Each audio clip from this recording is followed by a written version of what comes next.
En la mañana de hoy vamos a hablar acerca del malposicionamiento de tornillos transpediculares toracolumbares. Iniciando, la fijación con tornillos transpediculares se ha convertido en la técnica de elección para la instrumentación y estabilización de la columna lumbar y en los últimos años también para la columna torácica. El tornillo transpedicular atraviesa las tres columnas de la vértebra descritas por Dennis y sirve como un puente fuerte para servir, como ya dije, de estabilidad, incluso en casos de fracturas de las tres columnas de la vértebra. Es el tratamiento estándar para la corrección de la deformidad espinal, enfermedad degenerativa, enfermedad neoplásica o enfermedad traumática. Estos tienen mucha ventaja en comparación con los mecanismos híbridos o también los ganchos laminares, ya que tienen una menor tasa de revisión. Además de esto, permiten una mejor corrección de la curvatura y una mejor rotación de la columna. Pero así como tienen ventajas, tienen también desventajas, ya que ameritan una curva de aprendizaje mucho más amplia, ya que el pedículo está rodeado de estructuras adyacentes nobles e importantes y pues con una mala colocación se pueden lesionar y presentar problemas en estos casos. Entonces, vamos a hablar rápidamente acerca de historia. Estos caballeros, Boucher, Harrington y Toulos, Roy Camille, Louis y Stiffy y Suk y Halm, fueron básicamente los que impulsaron la técnica de los tornillos transpediculares toracolumbares. Hablando rápidamente de la anatomía relevante, hay que saber que anterior al cuerpo vertebral encontramos los grandes vasos. En la región lumbar, a la izquierda de la línea media, la arteria aorta, a la derecha, la vena cava inferior, a nivel del L4 y L5, se bifurcan en los vasos ilíacos. Ya en la columna torácica tenemos la aorta también, pero tenemos vísceras como el esófago, la tráquea, los bronquios. Medial al saco, al pedículo, disculpen, medial al pedículo tenemos el saco dural con la raíz e inferior también tenemos la raíz que emerge sobre ese foramen. Entonces, ya lateral tenemos tejido blando y a nivel torácico el complejo costovertebral. Con relación a la morfología del pedículo, en la región lumbar, los pedículos van a ir aumentando su diámetro desde L1 hasta L5 con un incremento aproximadamente de 8 a 15 milímetros y la orientación del mismo va a ser mucho más caudal y mucho más medial, desde L1 hasta L5.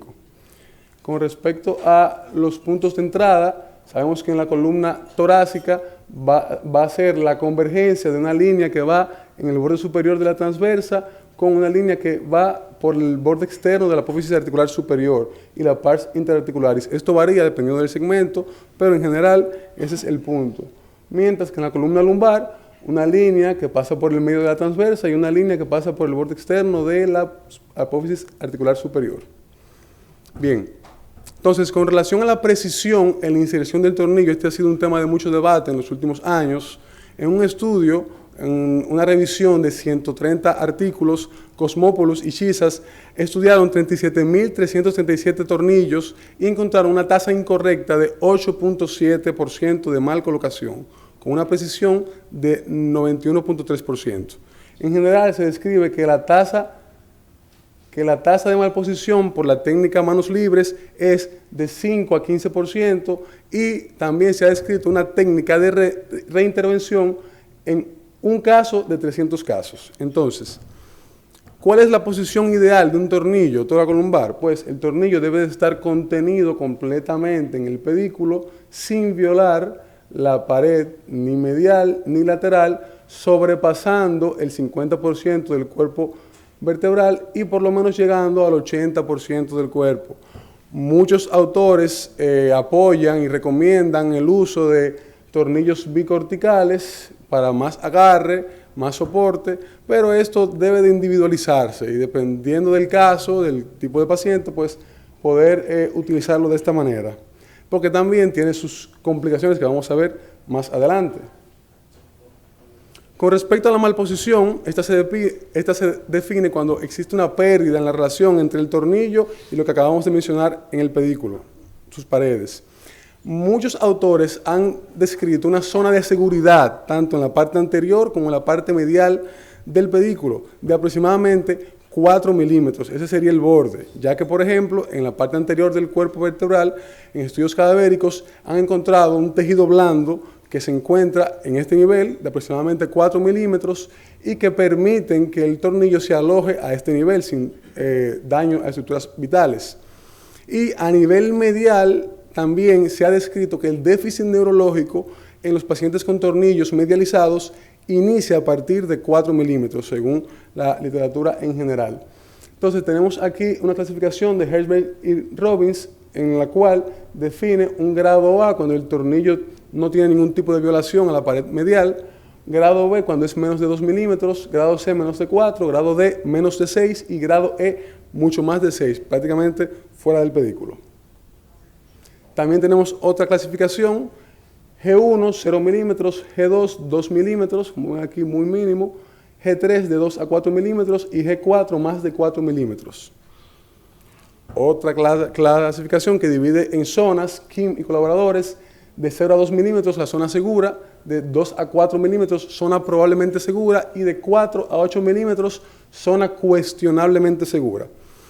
¿Qué sucede? Entonces, los autores, los cirujanos, le han dado más prioridad a la invasión a la pared medial del pedículo y han encontrado que hay muchos que apoyan que 2 milímetros es la zona aceptable para que un tornillo esté en la región medial, ya que en estudios cadavéricos también se ha comprobado que la distancia entre el pedículo y el saco es de 1.5 milímetros. Entonces, si se sobrepasa esta distancia, pues pudiesen aparecer algún tipo de complicación. Pero, como vimos, el déficit neurológico generalmente aparece cuando el tornillo sobrepasa los 4 milímetros.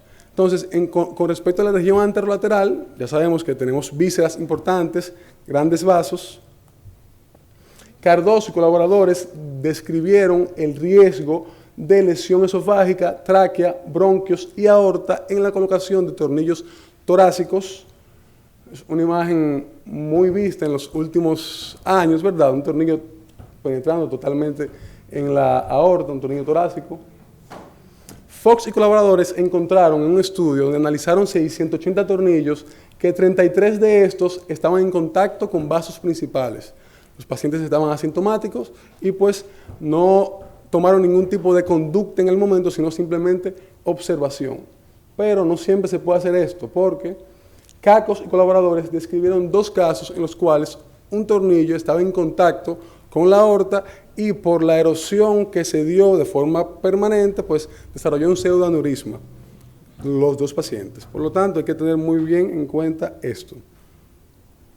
Entonces, ¿cómo vamos a evaluar la malposición? Bueno, eso va a depender de los medios que tenga el cirujano en el centro. Usualmente, fluoroscopía o portátil de rayos X, navegación basada en tomografía, fluoroscopía 3D, monitorización electromiográfica intraoperatoria, dispositivo de conductividad electrónica local, el Pedigard, aquí creo que nunca lo he visto, y la técnica que no falla, localización anatómica. Si usted no está muy seguro de que el tornillo está o no está, pues una laminectomía, una facetectomía, ver la pared medial del pedículo, la pared lateral, para ver si penetra, si no penetra. ¿Cuál es la incidencia de la malposición de los tornillos transpediculares? Bueno, aquí les traigo en azul a los pacientes que se le hicieron radiografías posoperatorias únicamente y en verde tomografía posoperatoria. Y podemos ver que cuando se hace solamente radiografía, pues obviamente la incidencia es mucho menor. Aquí estudiando 12.248 tornillos, una incidencia de 4.2%. Pero el mismo autor, en 2.202 tornillos, aún una muestra grande, una incidencia de 15.7%. Mientras que este autor, 4.604 tornillos, una incidencia con radiografías de 1.46%, mientras que a los pacientes, estos mismos que presentaban tornillos muy inferiores o muy mediales, él le hizo una tomografía. Y pues resultó que la incidencia era mucho más alta, de 10 a 15%. Y estos dos también, 10.46 y 12.15%. Entonces, ¿hacia qué lado se va con más frecuencia el tornillo? Pues en 518 tornillos mal colocados, el 53% hacia lateral. Uno trata de siempre evitar que el tornillo se medialice para evitar el daño neurológico. el 24% hacia medial, el 14% inferior, 6% superior, 8% cortical anterior y 1% cortical anterolateral. Entonces, en el periodo perioperatorio, ¿qué tenemos que tener en cuenta para identificar una probable malposición del tornillo? Pues cambios en el neuromonitoreo, cambios electromiográficos. Nuestros neurofisiólogos que nos acompañan en la cirugía tenemos que estar en contacto con ellos totalmente, en comunicación, para que nos digan, bueno, tengo una raíz irritada, tengo una conducción muy cerca, una distancia muy cerca, pues ese tornillo hay que recolocarlo. Y pues también anestesiología, si vemos que un paciente tiene un tornillo muy anterior que pudiese lesionar algún vaso, pueden aparecer alteraciones cardiopulmonares, hipotensión, taquicardia, y pues entonces tenemos que tomar acción al respecto. Y pues en el postoperatorio tenemos síntomas neurológicos, un paciente que salga de cirugía con un tornillo muy medial, con un dolor radicular importante, es un tornillo que hay que chequearlo, hay que revisarlo. Y síntomas vasculares, pueden ser síntomas a corto plazo o síntomas a largo plazo. Claudicación vascular, algún tipo de palpitación a nivel del abdomen. Entonces, la cirugía de revisión de tornillos transpediculares, ¿en qué por ciento se da? Bueno, este autor en 16 estudios, 1.436 pacientes, solamente 12, es decir, un 0.83%, ameritaron reintervención. Este otro autor estudió 115 pacientes con 1.035 tornillos y 5 pacientes ameritaron reintervención, un 4.3%. De estos 5 pacientes, 3 tenían tornillos muy mediales, pero asintomáticos. Él los retiró. Un paciente presentó un neumotórax y tuvo que retirarlo y colocar un tornillo mucho más corto a nivel torácico. Y un paciente presentó un tornillo muy lateral y tenía mucho riesgo de aflojamiento porque estaba prácticamente en el complejo costovertebral y también decidió retirarlo.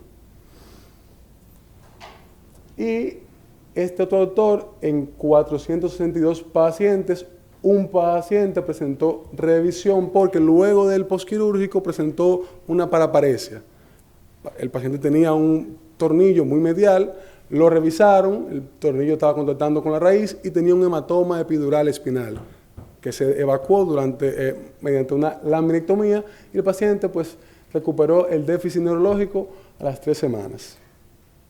Entonces, ¿cómo vamos a manejar la malposición de los tornillos? Pues, en primer lugar, tenemos que evitarla. Prevención, ¿verdad? ¿Cómo la prevenimos?